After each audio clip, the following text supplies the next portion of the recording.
ఎడారిలో సెలయేర్లు ఫిబ్రవరి 18వ తారీఖు. ప్రార్థన చేయనప్పుడు మీరు అడుగుచున్న వాటి నెలను పొంది ఉన్నామని నమ్ముడి, అప్పుడు అవి మీకు కలుగునని మీతో చెప్పుచున్నాను. మార్కు సువార్త 11వ అధ్యాయము 24వ వచనం.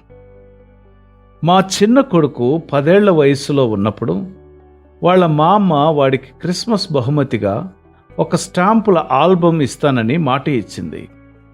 క్రిస్మస్ వచ్చేసింది, కానీ ఆల్బమ్ రాలేదు. మామ దగ్గర నుండి ఉత్తరం కూడా రాలేదు. ఈ విషయాన్ని ఎవ్వరూ ప్రస్తావించలేదు. వాడి స్నేహితులు వాడి క్రిస్మస్ బహుమతులను చూడ్డానికి వచ్చారు. తనకు వచ్చిన బహుమతులన్నీ వాళ్లకు చూపించాక అన్నాడు మావాడు, ఇవి కాక మా మామ పంపించిన స్టాంపుల ఆల్బమ్. నాకు ఆశ్చర్యం వేసింది. చాలామందితో అలానే చెప్తూ వచ్చాడు.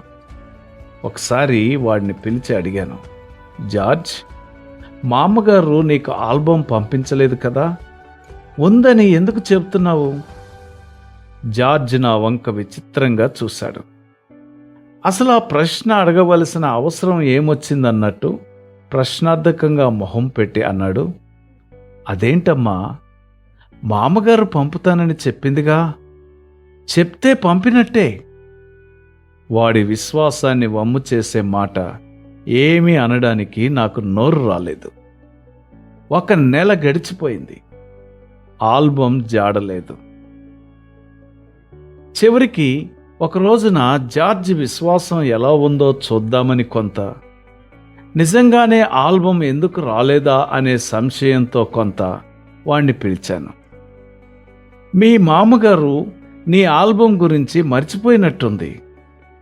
లేదమ్మా, జార్జ్ స్థిరంగా జవాబిచ్చాడు. ఎన్నటికీ మర్చిపోదు.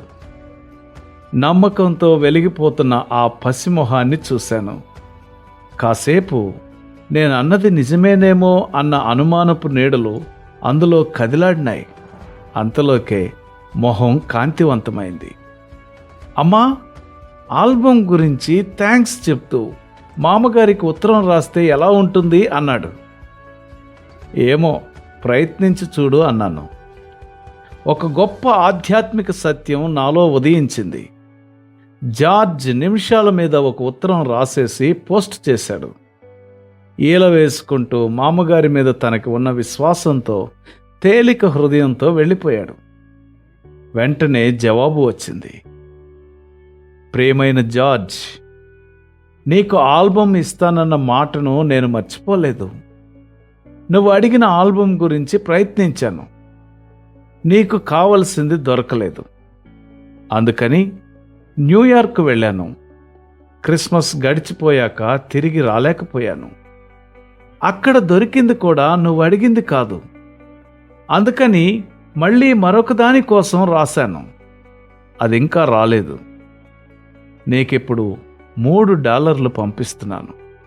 చికాగోలో నీకు కావలసింది కొనుక్కో. ప్రేమతో మా అమ్మగారు. జార్జ్ ఆ ఉత్తరాన్ని విజయగర్వంతో చదువుకున్నాడు. అమ్మా, నేను చెప్పలేదు అన్నవాడి మాట సందేహం లేని ఆ హృదయపు లోతుల్లో నుండి వచ్చింది. ఆ ఆల్బమ్ వస్తుందన్న వాడి ఆశ అన్ని నిరాశలను జయించే ఆశ. జార్జ్ నమ్మకంతో కనిపెడుతున్నంతసేపు మామగారు దానికోసం పనిచేస్తూనే ఉంది. కాలం సంపూర్ణమైనప్పుడు విశ్వాసానికి రూపం వచ్చింది. దేవుని వాగ్దానాల మీదికి అడుగు వేయబోయే ముందు మనం ఎక్కడ అడుగు వేస్తున్నామో దాన్ని చూడాలనుకోవడం మానవ సహజమైన బలహీనత. కానీ యేసు ప్రభు తోమాకి, అతని తర్వాత వచ్చిన ఎంతోమంది నమ్మకం లేని వారికి చెప్పాడు, చూచి నమ్మిన వారి కంటే చూడక నమ్మిన వారు ధన్యులు. నీవు ప్రార్థన చేయనప్పుడెల్లా నీవు అడుగుచున్న వాటిని పొంది ఉన్నావని నమ్మే గొప్ప విశ్వాసము, ఆ మెట్టు ప్రభు నీకు అనుగ్రహించునుగాక. ఆమెన్.